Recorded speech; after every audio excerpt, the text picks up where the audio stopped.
We're going to take a look at some transformations which cause a rotation. And by rotation, I mean that that graph is going to flip around either the x-axis or the y-axis. If you look at the three examples here, we have the first one is a negative of x squared. And because that negative is on the outside, it's not grouped in with the x, that's going to cause this to be a rotation.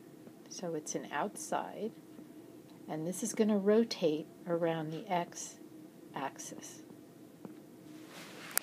Looking at the function g of x, we also have a negative sign that's being applied outside. It's not being grouped in with that x, so that is going to cause a rotation, or a flip. You might call it a flip, and that's going to flip that graph around the x-axis.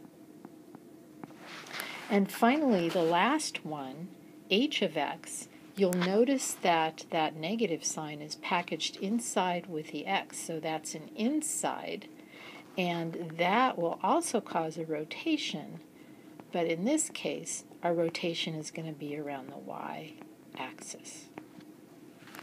So now we know what kind of rotations or flipping we're dealing with. Now we have to figure out about the shapes of the graph. If you look at f of x, we can identify that as a quadratic, and we identify that just simply by looking at the exponent. And recall that when you have a quadratic equation, its basic shape is a parabola. So our parent function for f of x is a quadratic, and it's a parabola. If we look at the second, g of x, and we want to identify its parent graph is going to be the square root function,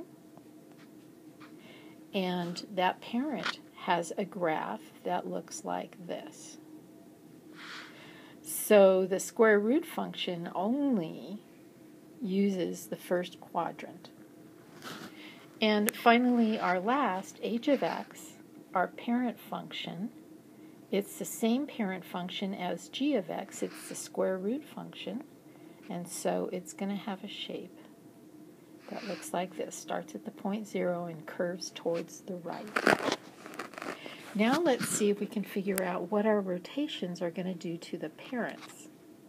If we look back now at f of x, our rotation is applying a negative.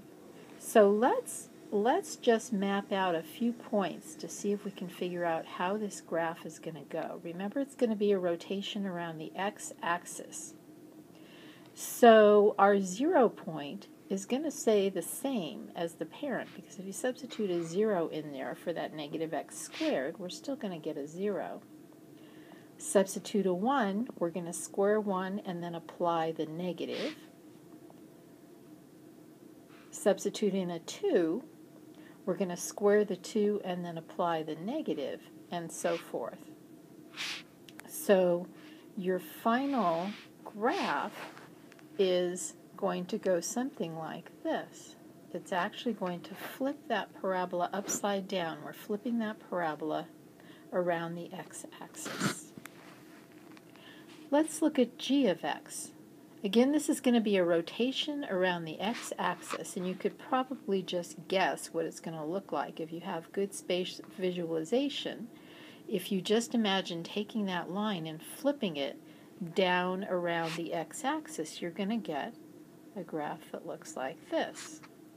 Now, if you're like me and your space visualization isn't so great, you might want to map out a few points just to confirm where that curve's going to go. So if we substitute a 0 in there up in for x in the g of x, and then take the square root of 0, which is 0, and apply the negative, we're still going to get 0. So our 0 point remains the same.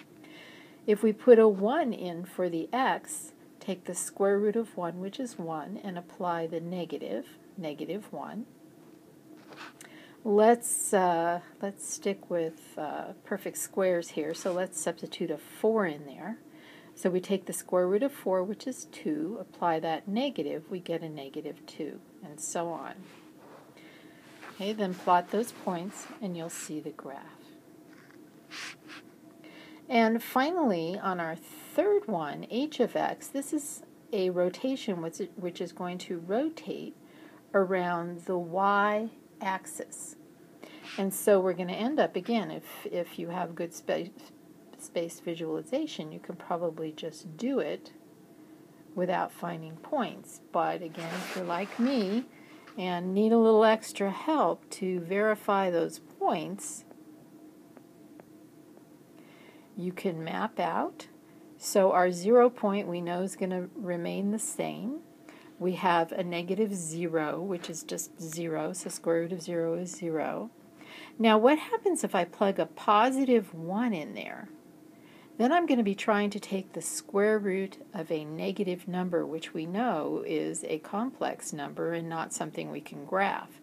So this tells us that x cannot be a positive number. We're actually going to have to plug in negative values for x in order to get a real number. So if we plug in a negative for x, so let me see if I can squeeze this in here. We have the square root of negative 1, which is the square root of 1, which is 1. And you continue on in that way and get enough points so that you can see what the pattern is, and then go ahead and draw your graph. And remember, with any of these, once you've identified the kind of rotation it is, you may be able to just visualize it yourself and do it without plotting points. But always, to verify, you can find a few points and make sure that what you think is the right rotation really indeed is.